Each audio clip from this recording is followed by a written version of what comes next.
در انتخاب دوستتان خیلی دقیق باشین، خیلی دقیق باشین. بعضی دوستان میگن فلانی رفیقم، فلانی دوستم خیلی انسان خوب است، خیلی انسان صداقتکار است، خیلی انسان امانتوار است، ولی یک مشکل داره که نماز نمیخوانه. اما دوست تو، اما رفیق تو وقتی به خالق خودش وفا نمیکنه، وقتی به امر الهی سر نمیدهه، پس به تو کجا وفا میکنه؟ در انتخاب دوستمان خیلی دقیق باشیم.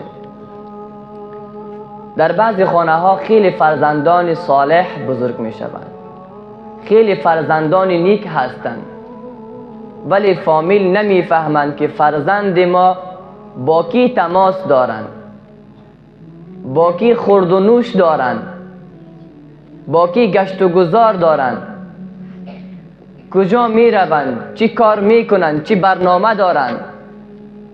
اصلا احوالش نداره، ولی بعد از چند مدت از امنیت زنگ میزنه که بیا فرزندت را تسلیم شو. فامیل شوکه میشه که فرزندی ما همچو فرزندی نبود. ولی دوستی بیباک، دوستی خراب انسان را تباه میکنه، انسان را از مسیری که، از هدفهایی که داره، از برنامه هایی که داره از راه میزنه.